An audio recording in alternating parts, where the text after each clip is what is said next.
கர்த்தருடைய பரிசுத்த நாமத்திற்கு ஸ்தோத்திரம். தாவீதின் விசுவாசம், இது இந்த செகண்ட் பார்ட் தியானிக்க இருக்கிறோம். தாவீதின் விசுவாசம் ஜெபத்தோடு இந்த செய்திக்குள்ளே கடச்சலாம். ஆவியானவரே, அன்பினாவியானவரே,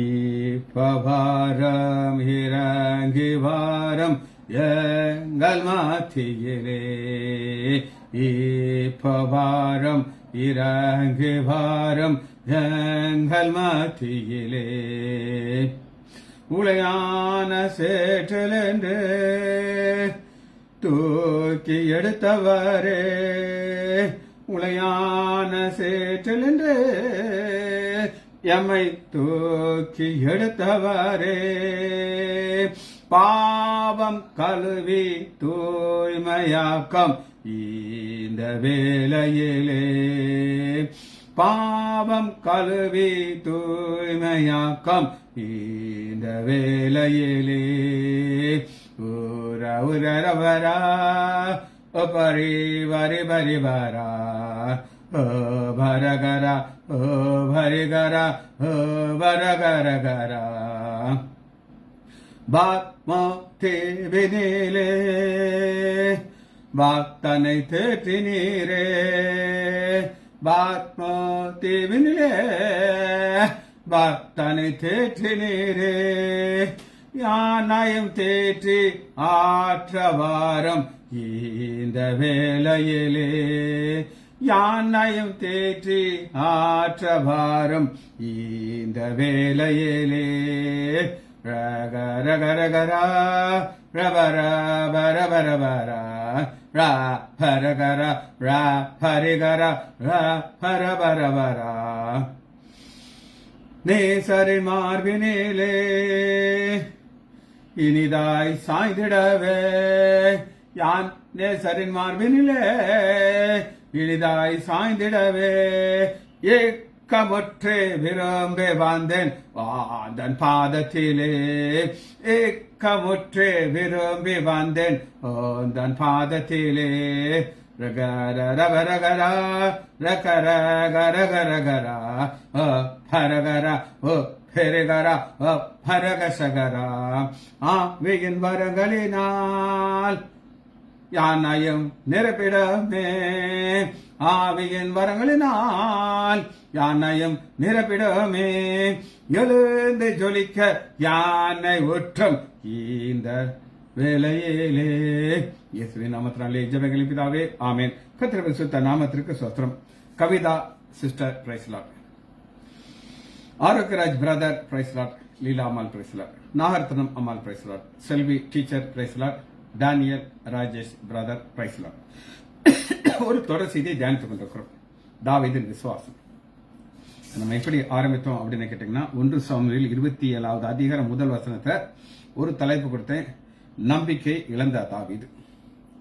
தாவீதுக்கு ஒரு பெரிய நம்பிக்கை இருந்தது, ஆனா போயிடுச்சு. சவுல் எப்படினாலும் என்னை கொண்டு விடும் அப்படின்னு சொல்லி ஒரு பயம் வந்துருச்சு. பயம் வந்து விசுவாசத்துக்கு அகேன்ஸ்ட். ஸோ அதனால அவர் நான் இங்க இருக்க மாட்டேன், நான் இஸ்ரேல் தேசத்துல தான் என்னை கொண்டு போட்டோம், அதனால நான் வேற ஒரு தேசத்துக்கு போயிட்டு காயித் ராஜாட்ட போயிட்டார். அப்ப முதல் குறிப்பு. இரண்டாவது குறிப்பு நான் என்ன சொன்னேன்னா, எதிரியின் நம்பிக்கை பெற்ற தாவீது. தாவீது கையில 600 ஆளுங்க இருக்காங்க, 600 பேரோட போறார். ஆகித் இவருக்கு உம்முடைய கண்களில் எனக்கு தயவு வேணும் அப்படின்னு கேட்கிறார். கேட்டு அவர் எதிரிட்ட ஒரு நண்பனா மாறிறார். நண்பனா மாதிரி கூடவே இருக்கிறார், கூடவே இருக்கிறார், கூடவே இருக்கிறார். எத்தனை வருஷம் கூட இருக்கிறார் அப்படின்னு கேட்டீங்கன்னா, 1 வருஷம் 4 மாதம் கூட இருந்து நம்பிக்கை பெற்றுக்கொண்டார். 1 வருஷம் 4 மாசம் கூட இருந்து எதிரியின் நம்பிக்கை பெற்றார்னு சொல்லி 2வது தலைப்பு சொன்னேன். இதுல ஆண்டவர் பார்த்துக்கிட்டே இருக்கார். ரைட், நீ எங்க போயிட்ட? எதிரிட்ட போய். அவன் தாவீது எப்படி வைத்திருக்கிறார் அப்படின்னு கேட்டீங்கன்னா, 1 சாமுவேல் 27வது அதிகாரம் 12வது வசனம், ஆகீஸ் தாவீதை நம்பி. என் உயிர் நண்பன் அவன் என்னை எதுவுமே செய்ய மாட்டான். நம்பி அவன் என் ஊழியக்காரனாக இருப்பான் என்றென்றைக்கு ஆண்டவர் பார்த்தார். இப்ப தேவனுடைய இடைப்படுதல்ங்கிற அடுத்த தலைப்பு எடுத்துக்கோங்க. மூன்றாவது தலைப்பு நாங்கள் கொடுத்த துரத்தப்படும் தாவீதுன்னு கொடுத்தேன். இங்க 4வதாக நீங்க போட்டுக்கலாம். துரத்தப்படுகிற தாவீதுக்கு தலைப்பு ஆண்டவர் இன்டர்வேர் பண்றார், இடைப்படுகிற தேவன். இப்ப ஆண்டவர் என்ன செய்யறாரு அப்படின்னு கேட்டீங்கன்னா 28வது அதிகாரத்துல ஒரு யுத்தத்தை அரேஞ்ச் பண்றார். சகலமும் அதன் காலத்துல நேர்த்தியாக பர்ஃபெக்டா செய்வார். இந்த பர்ஃபெக்டா செய்யறது எப்படி செய்யறாரு அப்படின்னு கேட்டீங்கன்னா, இப்ப அந்நாட்களிலே சேனைகளின் போக்கு கொடுறார். அப்பொழுது ஆகீஸ் தாவீதை நோக்கி, நீயும் உன் மனுஷனும் எவ்விதத்திலும் என்னோட கூட யுத்தத்திற்கு வர வேண்டும் என்று. நான் போவேன், நீயும் கூட வர. தாவீது ஆகீஸை பார்த்து, உன்னுடைய அடியேன் செய்ய போகிறதை நிச்சயமா இருந்தீர்கள். இப்படி என்னாலும் எனக்கு மெய்க்காவலாக இருக்கு. மெய்க்காவலாம் யாருங்க? கூட இருக்கணும், செக்யூரிட்டி. எந்த அளவுக்கு தாவீது ஒரு ஆகீஸ் ராஜாவுடைய நம்பிக்கை பெறானோ ஆண்டவருடைய இடைப்படுதல் கூடிக்கிட்டே இருக்கு. நீங்க ஆண்டவர் விட்டு தூரமா போய் வேற ஒருத்தரை சார்ந்து கொண்டீங்கன்னா ஆண்டவருக்கு ஒரு கோபம் வரும். அந்த கோபத்தை ஆண்டவர் ஃபர்ஸ்ட் கோபமாக காட்ட மாட்டார், இடைப்படுவார். நான் என் வாழ்க்கையில ரட்சிக்கப்பட்ட பிறகு நான் கண்டுகிட்டேன், ஆண்டவர் நீ இடைப்படுகிறாரு, நம்ம சரண்டர் ஆயிடணும் அப்படின்னு சொல்லி. சரி, இதெல்லாம் நடந்துகிட்டே இருக்கு. இப்படி நடக்கிற நேரத்தில் சவுலுக்கு பயங்கரமாக ஒரு ஆண்டவருடைய கோபத்துக்குள்ளாக போகிறார். சவுல் மேல வருகிற கோபத்தை நம்ம பார்க்க போயிடும். ஏன் சவுல் மேல வர்ற கோபத்தை பார்க்க போறோம் அப்படின்னு கேட்டீங்கன்னா, சவுல் ஆண்டவரை சார்ந்து கொள்ளாம அஞ்ஞானம் பார்க்கிற பெண் போய் சார்ந்து கொள்றார். பாருங்க, 1 சாமுவேல் 25வது அதிகாரம். பெலிஸ்தியர் கூடி வந்து யுத்தத்துக்கு வர்றாங்க. 5வது வசனம், சவுல் பெலிஸ்தியர் பாளையத்தை கண்ட பயந்தான். இந்த பெலிஸ்தியர் பாளையம் ஏற்கனவே வந்தாங்க, கோலியாத். அதே பெலிஸ்தியர் வர்றாங்க திரும்ப. ஆனா அன்னைக்கு தாவீது இருந்தாரு, இப்ப தாவீது கிடையாது, ஆப்போசிட் கட்சியில் போய் சேர்ந்துட்டார். அவன் இருதயம் மிகவும் தத்தளித்துக் கொண்டிருந்தது. இங்கதாங்க ஆண்டவர் இந்த இருதயம் தன்னுடைய கரத்தில் எடுத்துக்கிறார். உன் இருதயத்தில் சமாதானத்தை கொடுக்கறதுனாலும் நீ தான் செய்யணும், தத்தளிக்கிறதும் அது உன் கையில இருக்கு. இப்ப இந்த அஞ்ஞானம் போறதுக்காக ரீசன் என்ன சொல்லுகிறார்னா, ஆண்டவர்கிட்ட பேச மாட்டேங்கிறார். எப்படி பேசுவார்? நான் ஊரியும் தும்மியில போனாலும் எனக்கு பதில் சொல்ல மாட்டேங்கிறார். ஏபோத்தை எடுத்தாலுமே பேச மாட்டேங்கிறார். சொன்ன உடனே அஞ்ஞானம் பார்க்கற தீட்டு போறார். இப்ப இங்க ரொம்ப ஜாஸ்தி போப்பது கிடையாது. அதுல ஒரு கான்ட்ரவர்சியல் இருக்கு, நான் ஏற்கனவே சொல்லியிருக்கேன், திரும்ப நம்ம பார்ப்போம். இதுல என்ன ஒரு கான்ட்ரவர்சியல் இருக்கு அப்படின்னு கேட்டீங்கன்னா, இந்த பெண் உண்மையிலேயே சாமுவேலை எழுப்பினாலாங்கிறது ஒரு கான்ட்ரவர்சி தான். அது எப்படினாலும் எடுத்துக்கலாம். இத பிரதர் அகஸ்டின் ஜெபக்குமார் எப்படி ஒரு கேசட்ல சொன்னார் அப்படின்னா, ஒரு ரெஸ்டிங் பரிசுத்தவான ஒரு அஞ்ஞானம் பார்க்கிற பெண் எழுப்ப முடியுமா ஒரு கேள்வி. அப்ப எல்லாரும் டிஸ்டர்ப் பண்ண இப்ப நான் ஆல்ரெடி இருக்கிறதுனால 10 மணிக்கு படுத்தான்னா யாரும் என்னை டிஸ்டர்ப் பண்ண மாட்டாங்க. எனக்கு ஒரு போன் ஹாஸ்பிட்டல் இருந்து வராது. அததாக சரித்திரமே கிடையாது. முன்னாடி நான் தான் எல்லாத்தையும் பார்த்துட்டு இருக்கேன். No disturbance for me. வெளியூர் போயிட்டேன்னா யாரும் என்னை கூப்பிடக்கூடாது. அப்படி நான் எதிர்பார்க்கிறேன். ஆனா ஒரு ரெஸ்டிங் பரிசுத்தவான எழுப்ப முடியுமா? அதனால ஸ்காலர் சொல்றாங்க இது சாமுவேல் கிடையாது. ரைட், இருக்கட்டும். ஆனா நடந்தது என்ன அப்படின்னு கேட்டீங்கன்னா, 14 கர்த்தர் என்னை நோக்கி சொன்னபடி செய்து முடித்து ராஜ்யத்தை உன் கையில் பறித்து அதை உன் தோழனாகிய தாவீது கையில் கொடுத்து விட்டார். இதெல்லாம் அவருடைய பிளான் முடிச்சிருச்சு. ஆனாலும் தாவீதுடைய பிரச்சனை எங்க வந்துச்சு அப்படின்னு கேட்டீங்கன்னா, 29வது அதிகாரத்துல ஆண்டவர் இடைப்படுகிறார். 2வது வசனத்தை வாசிக்கிறேன். அப்பொழுது பெலிஸ்தியர் அதிபதிகள் 100 1000 சேவர்கள் சேர்ந்தார்கள். தாவீதும் அவன் மனுஷரும் ஆகீஸ்க்கு பின் தண்டிலே போனார். பெலிஸ்தியர் பிரபுக்கள். ஆண்டவர் இப்ப யார கை வைக்கிறார் அப்படின்னு கேட்டீங்கன்னா, நம்பிக்கையை எடுக்கிறார். முதல் எங்க இருந்து நம்பிக்கை எடுத்தார் அப்படின்னு நீங்க கேட்டீங்கன்னா, ராஜா மேல நம்பிக்கை வச்சுட்டாரு. பிரபுக்கள் மேல ஆண்டவர் கிரியை செய்கிறார். பிரபுக்கள் யார் அப்படின்னு கேட்டீங்கன்னா அவங்க தான் அன்னைக்கு இருந்ததுல ஒரு கீ பீப்புள். இந்த பிரபுக்கள் இல்லாம ராஜாவை ஒன்றும் செய்ய முடியாது. நல்லா சொல்றேன், பிரபுக்கள் இல்லாம ராஜாவை ஒன்றும் செய்ய முடியாது. இந்த பிரபுக்கள் என்ன சொல்றாங்க அப்படின்னு கேட்டீங்கன்னா, ஆகீஸ் ராஜா யுத்தத்துக்கு தாவீது வரக்கூடாது.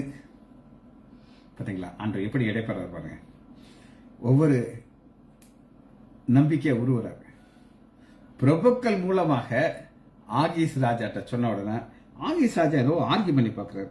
அதனால 9வது வசனம் 8வது வசனத்துல தாவீது ஆகீஸ் நோக்கி, நான் செய்தது என்ன? நான் வந்து ராஜாவாகிய ஆண்டவருக்கு சத்துருக்களோடு யுத்தம் பண்ணும்படிக்கு நான் உம்மிடத்திலே வந்தது ஏதாவது ஒரு குற்றத்தை நீங்க கண்டுபிடிச்சீங்களான்னு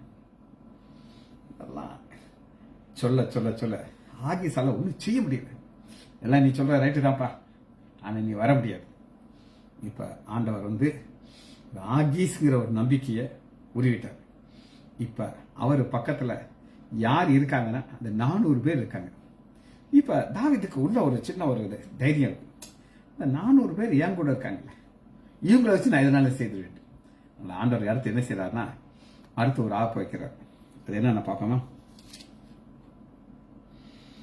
இப்பொழுது நீ அதிகாலையிலே உன்னோடு வந்த உன் ஆண்டவனுடைய வேலைக்காரர்களை கூட்டிக் கொண்டு விடியற் காலத்தில் வெளிச்சமாறும் போது புறப்பட்டு போ என்றார். அப்பொழுது தாவீது அதிகாலையிலே மனுஷனை கூட்டிக் கொண்டு கிளம்பியாச்சு. டைம் ஃபிக்ஸ் பண்ணிட்டார் ராஜா. ஏர்லி மார்னிங் யாரும் இருக்கக்கூடாது அப்படின்ட்டு. இப்ப இவங்க எங்க போறாங்க அப்படின்னு கேட்டீங்கன்னா சிக்லாக் கொடுத்து நான் ஏற்கனவே சொன்னேன் உங்களுக்கு. சிக்லாக்ங்கிற ஒரு இடத்த தாவீது கேட்கிறாரு. நானும் என்னோட இருக்கிற 400 பேர் இருக்கிறதுக்கு எங்களுக்கு ஒரு இடம் கொடுங்க, சிக்லாக்ல இருந்துக்கோ அப்படின்ட்டார். ஆனா சிக்லாக் அதுக்கப்புறம் யாருமே அதை எடுக்கல. இப்ப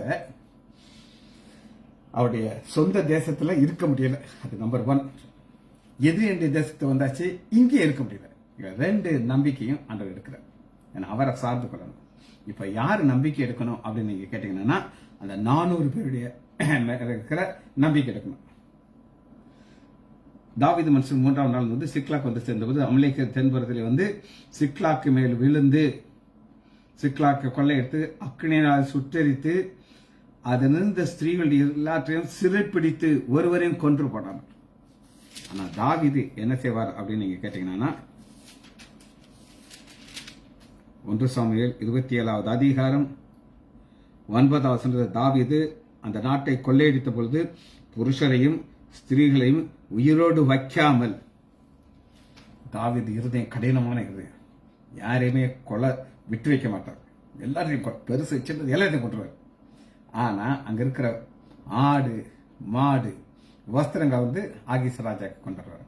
ஆனா ஆண்டவர் பாருங்க, இந்த அமலேக்கருடைய இருதயத்துல கிரியை செய்து இந்த சந்ததியில் இருந்துதான் மேசியா வரணும், உங்களை யாரையுமே நீ தொடக்கூடாது.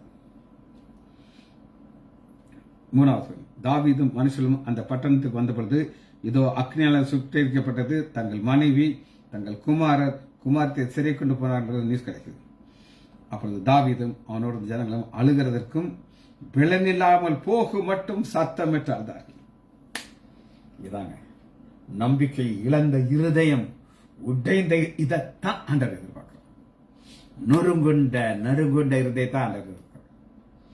ஏன் நம்பிக்கை ஆகீஸ் மேல இருக்கு, ஏன் நம்பிக்கை 400 பேர் இருக்கு. இந்த 400 பேர் அடுத்து என்ன செய்றாங்க அப்படின்னு கேட்டீங்கன்னா 6வது வசனம், தாவீது மிகவும் நெருக்கப்பட்டான், சகல ஜனங்களும் குமார்த்திலும் மனக்கிளமசன் அவர்கள் கல்லறிய வேண்டும் என்று சொல்லினார்கள். கல்லறிஞ்சு கொண்டு விடணும், நீ தான் எல்லாத்துக்கும் காரணம். எப்பவுமே பாத்தீங்கன்னா இந்த லீடர் அப்படின்னு ஒருத்தர் இருக்காங்க பாத்தீங்களா, அவங்களுக்கு நிறைய பிரச்சனைகள் இருக்கும். அவங்களுக்கு ஆசீர்வாதம் இருக்கும், பிரச்சனை இருக்கும். ஊழியத்தில் நடக்கிறது பிறகு எதிரியுடைய நோக்கம் யார் மேல இருக்கணும், என் மேலதான் இருக்கும். கண்டுக்கிடவே மாட்டேன். ஏமாற்று உதவனை எப்னீசர் இனி நம்மளை நடத்துவார். சரி, இப்ப இதுவரை டவுன் ஆச்சு நம்பிக்கை. இப்ப நம்பிக்கையை ஆண்டவர் கொண்டு வர போகிறார். இப்ப அப் மேல போகிறார். அதற்கு தாவீது தெரிந்து கொண்ட ஒரு பாதை என்ன அப்படின்னு கேட்டீங்கன்னா 1 சாமுவேல் 30வது அதிகாரம் 7வது வசனம், சரி 6வது வசனம், தாவீது தேவனாகிய கர்த்தருக்குள் தன்னை திடப்படுத்திக் கொண்டார். 1 வருஷம் 4 மாதம் வர ஆண்டவர்கிட்ட போகவே இல்லை. அவருடைய கண்கள் யாரையே நோக்கி பார்த்துட்டு இருந்துச்சு? ஆகீஸ் ராஜா. நான் எப்படி ஆகீஸ் ராஜா சந்தோஷப்படுத்துது, எப்படி ராஜாவை சந்தோஷப்படுத்துது, எந்த தேசத்துல போய் கொள்ளையடிச்சு கொண்டாடலாம், இப்ப திடப்படுத்தி கொண்டாடலாம். இதைத்தான் ஆண்டவர் எதிர்பார்க்கிறார். எப்பவுமே உங்களுடைய நம்பிக்கை யார் மேல இருக்குது? நாணல் போல இருக்கிறது இடத்துல இருக்கா, வானத்தையும் ஒன்று பண்ணின தேவனத்தில் இருக்கா? ஒவ்வொரு நாள் நல்லா கேட்டுக்கோங்க. நம்ம வாழ்க்கையில அப் அண்ட் டவுன்ஸ் வரும், கரெக்டாக வரும், இல்லைன்னா இருக்காது. இந்த அப் அண்ட் டவுன் வரும்பொழுது நீங்க யாரை சார்ந்து கொள்ளுகிறீர்கள்? எனக்கெல்லாம் மட்டும் உதவனை எபினேசர் இனி என்னை காத்துக் கொள்வார் நம்பிக்கையில நாங்க ஜாலியா இருக்கிறோம். சரி பாருங்க, அடுத்து ஆண்டவர் நினைச்சதுன்னா ஒரு நம்பிக்கை உண்டாக்குற ஒரு உயிரை காட்டுறோம். அடுத்த தலைவர் நம்பிக்கையை உண்டாக்கும் உயிர். எல்லாம் போயாச்சு. அந்த நேரத்தில் ஆண்டவர்கிட்ட கேட்கிற யோபத்தை கொண்டு வராரு. தாவீது கர்த்தரை நோக்கி நான் அந்த பின்தொடரலாமா? எஸ் கோ அப்படிங்கிறார். எல்லாமே கேட்டு கேட்டு செய்யறாரு. அதாங்க ஆண்டவர் எதிர்பார்க்க. நீ கேளு, அவனை வழி நடத்து. ஆண்டவர் இந்த ஊழியத்தை நான் கொண்டு வர்றாரு. 2 நான் ரட்சிக்கப்பட்டேன். அப்ப இருந்து இன்னைக்கு வர எத்தனையோ வார்த்தைகளை கொடுக்கிறாரு. அதுவும் மாறி மாறி போயிட்டே இருக்கும். இந்த ஏசாய ஆரம்பிக்கும் போது டெய்லி ஏசாய தான் சொல்லி கொடுத்துட்டு இருந்தேன். ஒரு நாள் ஆண்டவர் என்கிட்ட காட்டுறாரு, திங்கள் வியாழன் உன்னுடைய பாஸ்டிங் நாள், அது திரும்ப செய்தி கொடு, வழி நடத்துதல், அவ்வளவுதான். இல்லைன்னா நான் ஏசாய சொல்லிக் கொடுக்குறது தப்புன்னு நான் சொல்லலை. ஏசாயத்தை சொல்லிக் கொடுக்குறது தான் இல்லை நான் சொல்லலை. ஆனா திங்கள் வியாழன் 2 நாளும் ஒவ்வொரு வார்த்தையில் ஆண்டவர் எதை கொடுக்குறாரோ அதை நான் அவங்களுக்கு கொடுப்பேன். சார், தாவீதும் அவனோடு இருந்த 600 பேரும் போனார்கள். 600 பீப்புள் கல்லறிய ரெடியா இருந்தாங்க. ஆனா இப்ப பின்னாடி போறாங்க. தாவீது 400 பேரை கூட்டிக் கொண்டு, அந்த 400 தான் அவங்க இப்ப விடாத்தி போய் நிக்கிறாங்க. அந்த நேரத்தில் 16 ஒரு எகிப்தினை வெளியிலே கண்டு இதாங்க. எப்பவுமே ஆண்டவர் வந்து ஒரு உயிரை வச்சிருப்பாரு. இதுக்கு ஒரு உதாரணமாக நான் உங்களுக்கு சொல்றேன். நாங்க எம்பிபிஎஸ் படிக்கும்போது அதில் ஃபாரன்சிக் மெடிசன், சொல்லுங்க, ஃபாரன்சிக் மெடிசன் அப்படின்னு ஒன்று இருக்கும். அது என்ன அப்படின்னு நீங்க கேட்டீங்கன்னா, ஒரு டெட் பாடி உங்க கையில கொடுத்துருக்காங்க. அந்த டெட் பாடி இறந்து தண்ணியில முங்கி அது கிடக்குது. தண்ணியில முங்கி செத்தானா இல்ல இவனை கொன்னு தண்ணியில தூக்கி போட்டாங்கல்ல, இதை கண்டுபிடிக்க தான் ஃபாரன்சிக் மெடிசன். சரி, சொல்லிக் கொடுக்குறேன் உங்களுக்கு, ஒன்றும் பிரச்சனை கிடையாது. இப்ப அவன் வந்து அந்த தண்ணியில முங்கி செத்துருந்தானா என்ன இருக்கும் அப்படின்னு கேட்டீங்கன்னா, அவன் வந்து மடக்குன்னு தண்ணியை வயத்துல குடிப்பான், மூக்குக்குள்ளேயும் போகும், அவனை தண்ணி முங்கிடுறான். அப்ப இந்த மூக்குள்ளையா நுரையீரலுக்குள்ள தண்ணி போகும், இருமுவான், வயத்துக்கும் தண்ணி போகும். கடைசியில் அவனால வெளியில வர முடியல, அங்கேயே செத்து போயிடுறான். அப்ப அந்த ஃபாரன்சிக் மெடிக்கல் அந்த டெட் பாடியை கொண்டாடுறாங்க. அதை என்ன செய்வோம், நாங்கள் ஓப்பன் பண்ணி அந்த நுரையீரலை பிரிச்சு பார்த்தோன்னா அந்த நுரையீரலுக்குள்ள தண்ணி இருக்கான்னு பார்ப்போம். நுரையீரலுக்குள்ள தண்ணி இருந்துச்சானா இவன் உண்மையிலேயே உள்ள முங்கி வெளியே வர முடியாம தண்ணியை குடிச்சு மூக்குலியா நுரையீரலுக்குள்ள தண்ணி இருமி செத்து போயிட்டான். ஆனா இதே நேரத்தில் இவனை வேற ஒரு இடத்துல அவனை கொன்னு செத்து போன பிறகு தண்ணியில தூக்கி போட்டாங்க. அப்ப இந்த நுரையீரலுக்குள்ள தண்ணி இருக்காது, வயிற்றுக்குள்ளேயும் தண்ணி இருக்காது. புரிஞ்சிச்சு அவங்களுக்கு? கிளாஸ் இதுதான் ஃபாரன்சிக் மெடிசன். இதுக்கு அவங்க எப்பவுமே இந்த ஃபாரன்சிக் மெடிசன்ல என்ன சொல்லி எங்களுக்கு கொடுத்தாங்கன்னா, ஒரு மர்டர், ஒரு கொலை நடந்தா ஒரு சின்ன ஒரு எவிடன்ஸை விட்டுட்டு போயிடும். அது எப்படி நீ ஏற்ற கேட்காது, அவங்க எவிடன்ஸ் இருக்கும் ஒரு. ஆனா நீ அதை ஃபாரன்சிக் மெடிசன்ல நீ சப்போஸ் உள்ள வந்துட்டேன்னா அதை கரெக்டா தேடி பார்த்தா ஒன்று இருக்கும். அது உனக்கு அந்த திருடனை கண்டுபிடிச்சிடும். அதை நான் எங்களுக்கு சொல்லி கொடுத்தாங்க. அது மாதிரி இங்க ஒரு எவிடன்ஸை விட்டுட்டு போயிட்டாங்க. அந்த எவிடன்ஸ் பேர் தான் எகிப்தியன். ஒரு எகிப்தினை வெளியே கண்டு அவனுக்கு என்ன கொடுக்குறாங்கன்னா தண்ணீர் கொடுக்குறாங்க, அப்பாம் தண்ணீர் கொடுக்குறாங்க, அத்திப்பழ அடையில் ஒரு துண்டு, வாற்றாளம் திராட்சை எல்லாம் கொடுத்தபோது அவனுடைய உயிர் திரும்ப அவனுக்குள் வந்தது. அந்த உயிரை ஆண்டவர் தான் கையில பிடிச்சு வச்சுட்டு இருக்காரு.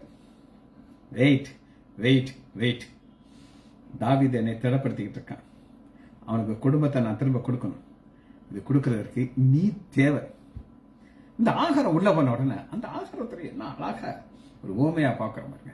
அப்போ ஆண்டவராகிய இயேசுடைய சரீரம், திராட்சை ரசம் எல்லாமே வற்றலானது, அப்படியே சரீரம் எல்லாமே நம்ம பார்க்கலாம். சரி, தாவீது அவனை நோக்கி, நீ யாருடையவன், எவ்விடத்தான் என்று. அதுக்கு, நான் ஒரு அமலேக்கியனுடைய வேலைக்காரனாகிய எகிப்து தேச பிள்ளையான். 3 நாளைக்கு முன்பு வியாதிப்பட்டு எஜமானே விட்டுட்டு போயிட்டான். இவங்களெல்லாம் ஒரு அனிமல் மாதிரி தான் ட்ரீட் பண்ணுவாங்க. சப்போஸ் எனக்கு தெரியாது, ஒரு டயரியா போது வாந்தி இருக்கு சார், எகிப்தியன் வாந்தி எடுத்துட்டு இருக்கான் சார், நம்ம என்ன செய்யறது, போட்டுட்டு வாயா. ஆனா அவனுக்கு தெரியாது, இவன் தான் நம்மளுடைய எதிரிய நம்மகிட்ட கூட்டிட்டு வர போறான்னு தெரியாது. அப்ப அந்த நேரத்தில் உயிர் திரும்ப தொடர்ந்து அவன் ஒரு கண்டிஷன் போடுறாங்க, நாங்கள் கிரேக்கத்தினுடைய தெற்கு தேசத்திலும் யூதாவுக்கு இலையிலும் வந்து படையெடுத்து சிக்லாக்கை அக்னால் சுட்டெடுத்து போட்டோம். சொல்லிட்டார் தாவீது அவனுக்கு, நீ என்னை அந்த தண்டிடத்திலே கொண்டு போய, என்னை கொன்று போவதில்லை, நம்பர் 1 என்னை எஜமான்கள் 2 கண்டிஷன்ல நீ சொல்லி. அப்படி விவரமா இருக்காங்க பார்த்தீங்களா. ஆண்டவர் வந்து ஒரு ஞானமான ஒருத்தன் அனுப்பியிருக்காரு. அப்ப அவனுக்கு தெரியும், இவங்க நேரம் அந்த ஸ்பீடா போனானா எந்த டைரக்ஷன்ல எங்க போய் இந்த அமலேக்கியர் தங்குவாங்கன்னு சொல்லி இந்த எகிப்துக்கு அடிமையா இருந்திருக்கான் பார்த்தீங்களா. ரூட்ஸ் எல்லாம் தெரியும், ஆனா தாவீதுக்கு தெரியாது. அப்ப ஒரு தடயத்தை, உயிருள்ள ஒரு தடயத்தை விட்டுட்டு போயிட்டாங்க. ஒரே சந்தோஷம் தாவீதுக்கு. நல்ல வேலை, நான் என்னை திடப்படுத்தி கொண்டேன்னா, ஆண்டவரே இவ்வளவு நாளும் என் விசுவாசம் எங்க இருந்தது அப்படின்னு கேட்டீங்கன்னா, ஆகாசராஜாமல் பிரபுக்கள் அந்த சொல்லி என்னை துரத்தும் போது நான் வருத்தப்பட்டேன். ராஜாவே, நான் என்ன தப்பு செஞ்சேன் ஆண்டவரே அப்படிதான் சொல்லியிருப்பார். எனக்கு தெரியாது, கோ, நாளையில யார் இங்க இருக்கக்கூடாது. பாருங்க, ஆண்டவர் அங்க ஒரு இழந்த ஆசீர்வாதத்தை திரும்ப கொண்டதற்கு உயிரோடு ஒரு மனிதன் வச்சிருக்கிறார். 2 கண்டிஷன் போடுறான். ஒரு கண்டிஷன், என்னை நீ கொல்லக்கூடாது, என்னைய இந்த அமலேக்கியர்களை கொடுக்கூடாது. யாஸ் கூட்டிப்போம். அவன் இப்பொழுது கொண்டு போகட்ட பொழுது இதோ அவர்கள் வெளியிலே எங்கும் பரவி புசித்து குடித்து தங்கள் பெலிஸ்திய தேசம் யூதா தேசத்தில் கொண்டிருந்த மகா பெரிதான எல்லாத்தையும் ஆடி பாடி கொண்டிருந்தார்கள். இவங்களுக்கு தெரியாது, இதுதான் லாஸ்ட் ஆடல் பாடல். ஆண்டவர் காரியத்தில் சில இதெல்லாம் அனுமதிப்பார். ஆடு மகனே ஆடு, பாடு மகனே பாடு. ஆனா இதோட முடிய போகுது. ஒவ்வொரு நாளும் நமக்கு இன்னைக்கு ஆண்டவர் ஒரு நாளை கொடுத்துருக்காரு. நம்மளை ஆடணும், பாடணும், ஆண்டவர் துதிச்சு பாடணும். ஓ இயேசுவுமது அன்பு எத்தனை பெரியது, ஆகாய பூமி மலை யாளிகளுக்கெல்லாம் பெரியது, ஆகாயம் பூமி மலை யாளிகள் எல்லாம் பெரியது, ஓ இயேசுவுமது அன்பு. இப்படி பாடணும், குடிச்சு வெறிச்சு பாடுறது கிடையாது.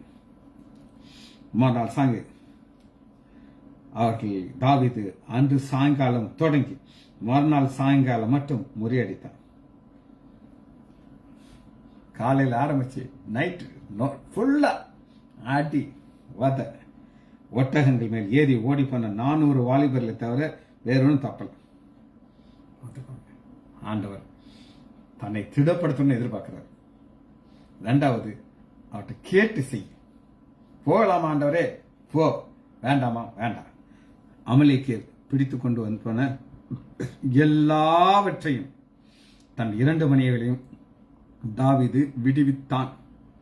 இப்ப இந்த அமலேக்கியர் கஷ்டப்பட்டு ஒவ்வொரு இடத்துலயா சந்தித்து, நல்லா நீங்க பாத்தீங்கன்னா இவ்வளவு நாள் தாவீது எவ்வளவு கொள்ளையடிச்சாரு. அது அத்தனை ஆகீஸ் ராஜாட்ட போச்சு. இப்ப ஆகீஸ் ராஜாவுக்கு கொடுக்கணுமா, தேவையில்லை. என் முகத்தில் முடிக்காம ஓட்டி போயிரு. காலையில ஃபுல்லா ஒரு வேலை இருக்கக்கூடாது. தாவீது பாருங்க, உயிர் 2 மனைவியும் கிடைச்சாச்சு, பிள்ளைகள் கிடைச்சாச்சு, பிளஸ் கொள்ளை பொருள். அவர்கள் கொள்ளையடித்த போன எல்லாரிலும் சிறியது பெரியது குமாரர் குமாரத்தி ஒன்றும் குறைபடாமல் எல்லாவற்றையும் தாவீது திருப்பி கொண்டான். ரெஸ்டரேஷன் ஒரு வார்த்தையை சொன்னாங்க. இழந்து போனது திரும்ப பெற்றது. இது எதற்கு அடையாளம் அப்படின்னு கேட்டீங்கன்னா, ரட்சிப்புக்கு அடையாளம். நாம் எல்லாரும் பிறக்கும் பொழுது தேவ சாயல பிறந்தோம். நம்ம தேவனிடத்துல போய் சேர்றதுக்கு பிசாசுட்டு போய் சேர்ந்துட்டோம். ஆனா என்னையும் உங்களையும் ஆண்டவன் சேர்ந்த ரத்தத்தை சிந்துறாரு, திரும்ப கொண்டாடுறாரு. கொண்டாந்து நம்முடைய பிள்ளைகளாக மாற்றி ஒரு சபைக்குள்ள வைக்கிறாரு. நமக்கு வார்த்தைகளை கொடுக்கிறாரு, நம்பிக்கையின் வார்த்தைகளை கொடுக்கிறாரு. தாவீதுக்கு செய்த தேவன் நமக்கு செய்வார். தாவீதுக்கு ஆண்டவராகிய இயேசு கிறிஸ்து கிடையாது, வம்சத்துல தான் அவர் வர்றாரு. ஆனா நமக்கு அப்படி கிடையாது.